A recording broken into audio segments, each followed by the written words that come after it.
ये कहानी जेनिफर नाम की एक बहुत ही खूबसूरत लड़की के ऊपर आधारित है, जो लड़कों को हर वक्त अपना सब कुछ देने के लिए तैयार रहती है। लेकिन इसके बदले में वो उनसे क्या क्या लेती है, ये हम आज की इस एक्सप्लेनेशन में देखने वाले हैं। आज मैं जिस फिल्म को एक्सप्लेन करने वाला हूँ उसका नाम है जेनिफर्स बॉडी, और ये फिल्म 2009 में रिलीज हुई थी। कहानी शुरू होती है और हम नीडी नाम की एक लड़की को देखते हैं जो कि एक पागल खाने में कैद होती है। तभी उसके पास उस पागल खाने की नर्स आती है और उसे खाना खाने के लिए पूछने लगती है। पर तभी नीडी उस नर्स के पिछवाड़े पर एक जोर से लात मारती है और उसको दूर फेंक देती है। उसी समय वहाँ पर 2 सिक्योरिटी गार्ड आते हैं और नीडी को उठाकर एक सेल में बंद कर देते हैं। अब यहाँ पर नीडी हम व्यूअर्स को बताने लगती है कि मैं भी कभी नॉर्मल हुआ करती थी। इसके बाद कहानी सीधा फ्लैशबैक में जाती है और हम एक टाउन को देखते हैं जिसका नाम होता है डेविल्स कैटल। दरअसल इस टाउन का नाम वहाँ पर एक झरने की वजह से पड़ा था जिसका पानी एक बड़े से गड्ढे में जाता था, और उस गड्ढे का पानी कहाँ जाता था ये किसी को भी नहीं पता। वहाँ पर बहुत सारे साइंटिस्ट उसमें अलग अलग चीजें डालकर पता लगाने की कोशिश करते थे कि वो चीजें कहाँ पर जाती हैं, पर कोई भी इस बारे में पता नहीं लगा पाता। अगले सीन में हम जेनिफर नाम की एक खूबसूरत लड़की को देखते हैं जो कि कॉलेज की हेड चीयर लीडर होती है। जेनिफर अपने कॉलेज की सबसे सुंदर और कॉन्फिडेंट लड़की थी। और वहीं हम जेनिफर की बेस्ट फ्रेंड नीडी को भी देखते हैं जो कि जेनिफर से बिल्कुल ही उल्टी थी, लेकिन वो दोनों बेस्ट फ्रेंड थे और अपना ज्यादातर टाइम साथ ही स्पेंड करते थे। नीडी का एक बॉयफ्रेंड भी था जिसका नाम होता है निर्मल निरोध, पर नीडी अपने बॉयफ्रेंड से ज्यादा अपना टाइम जेनिफर के साथ ही स्पेंड किया करती थी। फिर एक रात नीडी और निर्मल निरोध साथ में घचाघच मचाने का प्लान बनाते हैं। फिर निर्मल निरोध नीडी की सुरंग की खुदाई शुरू ही करने वाला होता है कि तभी अचानक वहाँ पर कबाब में हड्डी जेनिफर आ जाती है और वो नीडी को उसके साथ एक क्लब में चलने के लिए बोलती है। अब ये देखकर निर्मल निरोध सोचता है कि आज रात तो उसे हाथ गाड़ी से ही काम चलाना पड़ेगा।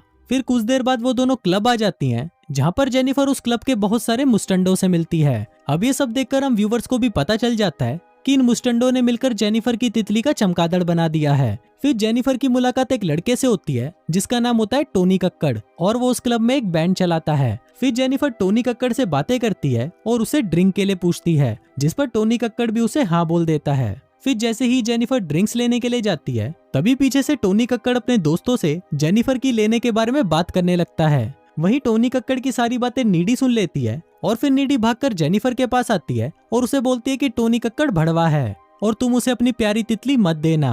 पर जेनिफर नीडी की बातों पर बिल्कुल भी ध्यान नहीं देती और वो टोनी कक्कड़ का परफॉर्मेंस देखने के लिए चली जाती है। अब उसकी परफॉर्मेंस शुरू होने के कुछ टाइम बाद ही उस क्लब में आग लग जाती है और चारों तरफ भगदड़ मच जाती है। सभी लोग वहां से बाहर निकलने के लिए भाग रहे होते हैं और इस भगदड़ में बहुत सारे लोग कुचले भी जाते हैं।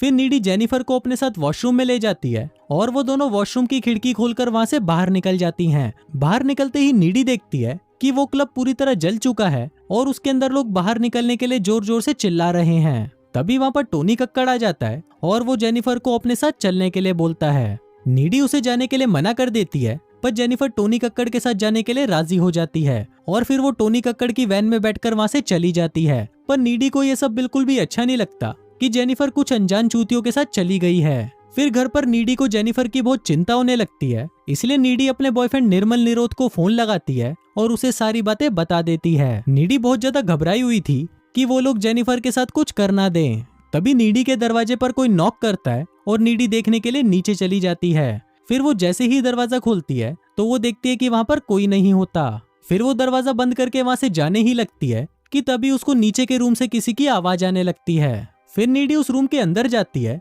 तो वो देखती है कि वहाँ पर जेनिफर खड़ी है और उसके पूरे शरीर पर खून लगा हुआ है। इसके बाद जेनिफर नीडी का फ्रिज खोलती है और उसमें से कच्चा मांस निकालकर खाने लगती है। अब नीडी जेनिफर को देखकर बहुत डर जाती है और उससे बात करने की कोशिश करती है, पर जेनिफर वहाँ पर काफी डरावनी आवाजें निकालने लगती है और फिर वो अपने मुंह से कोई काला लिक्विड निकालकर वहाँ से चली जाती है। फिर अगली सुबह कॉलेज में नीडी जेनिफर और कल रात के बारे में सोच ही रही होती है कि तभी वहाँ पर जेनिफर आ जाती है जो बिल्कुल ठीक लग रही थी। अब नीडी जेनिफर से कल रात के बारे में बात करने लगती है, पर तभी वहाँ पर प्रोफेसर चूतड़मल आ जाते हैं और पिछली रात क्लब में मरे हुए लोगों के बारे में बात करने लगते हैं। वहीं जेनिफर प्रोफेसर चूतड़मल की बातें सुनकर हंसने लगती है, जो कि नीडी को काफी अजीब लग रहा था। दूसरी तरफ हम स्कूल की फुटबॉल टीम के कैप्टन झुंझुनू को देखते हैं जो कि ग्राउंड में अकेला खड़ा होता है। झुंझुनू अपने मरे हुए दोस्तों के बारे में सोचकर बहुत दुखी होता है, पर तभी उसके पास जेनिफर आती है और उसको बोलती है कि मैं भी बहुत दुखी हूँ, प्लीज मेरा दुख दूर करो। और ऐसा बोलकर वो झुंझुनू का हाथ अपने संतरों पर रख देती है।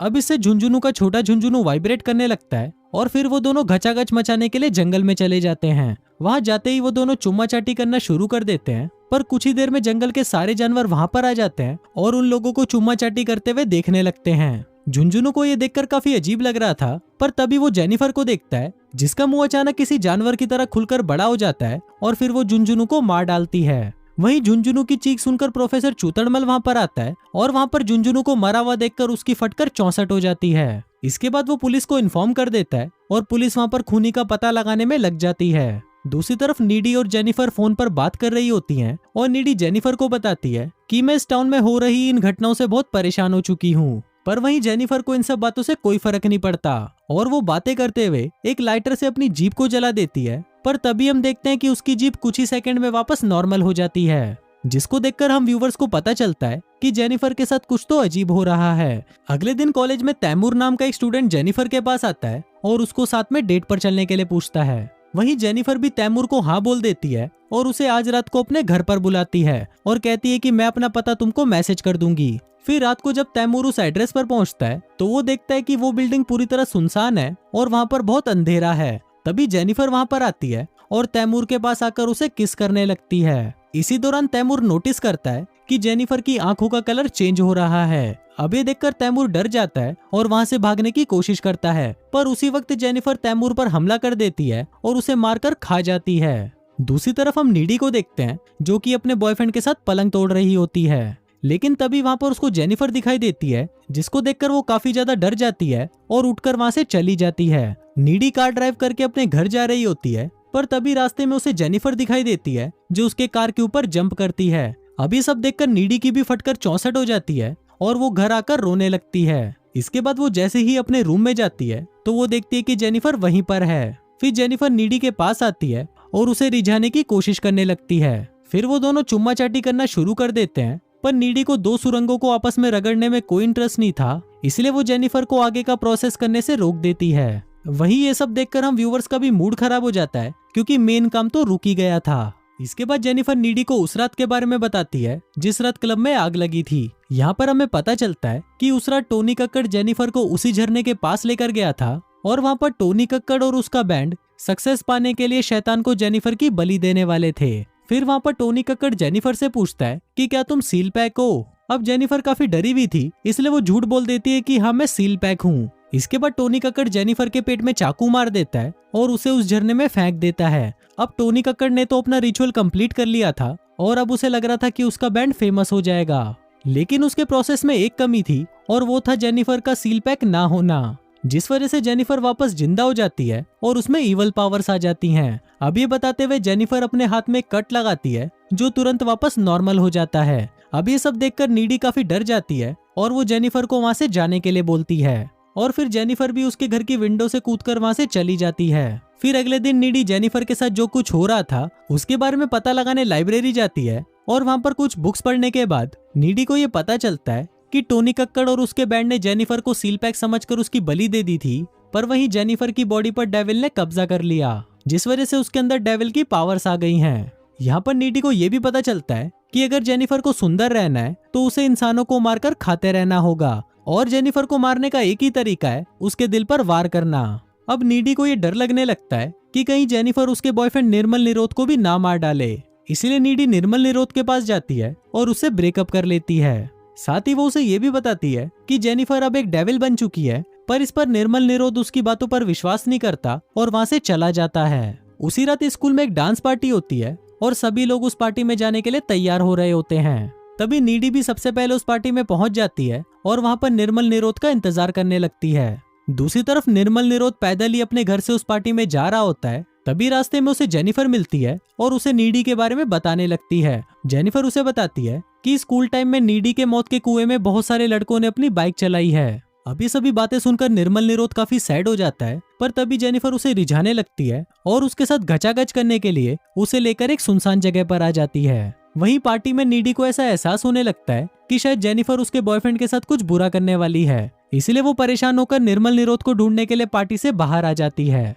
दूसरी तरफ जेनिफर निर्मल के साथ घचाघच करने की कोशिश करती है, पर तभी निर्मल उसे बताता है कि वो अभी भी नीडी से बहुत प्यार करता है। अब इस बात से गुस्सा होकर जेनिफर निर्मल को पानी में गिरा देती है और उसको मारने के लिए उसके पास आने लगती है, पर तभी वहाँ पर नीडी आ जाती है और अब जेनिफर उन दोनों को ही मारने की कोशिश करती है। फिर लड़ाई के दौरान निर्मल निरोध की वहीं मौत हो जाती है और जेनिफर वहाँ से भाग जाती है। अब नीडी को निर्मल निरोध की मौत से बहुत दुख होता है और अगले ही सीन में नीडी जेनिफर के घर पर जाकर उस पर हमला कर देती है। वहाँ उन दोनों में काफी लड़ाई होती है, जिस दौरान जेनिफर नीडी के कंधे पर काट लेती है, जिसके बाद नीडी जेनिफर के दिल पर वार करती है और उसे मार डालती है। फिर कुछ देर बाद जेनिफर की मॉम वहाँ पर आती है और वो नीडी को जेनिफर को मारते हुए देख लेती है। अब जेनिफर के खून के इल्जाम में नीडी को एक मेंटल हॉस्पिटल में भेज दिया जाता है। अब यहाँ से फिल्म वापस प्रेजेंट में आती है और हम देखते हैं कि जब लड़ाई के दौरान जेनिफर ने नीडी के कंधे पर काटा था, तभी नीडी के अंदर भी वो सारी शैतानी शक्तियां आ गई थी। इसके बाद नीडी उस जेल को तोड़कर वहाँ से बाहर आ जाती है और वहाँ से सीधा उस झरने के पास जाती है जहाँ पर जेनिफर की बलि दी गई थी। अब फिल्म के लास्ट सीन में हम देखते हैं कि टोनी कक्कड़ और उसका बैंड काफी फेमस हो गया है, पर कुछ ही दिनों के अंदर उसके बैंड के सभी लोग मारे जाते हैं और सीसीटीवी फुटेज से पता चलता है कि नीडी ने ही जेनिफर का बदला लेने के लिए उनको मार डाला है। और फिर इसी के साथ ही ये फिल्म यहीं खत्म हो जाती है।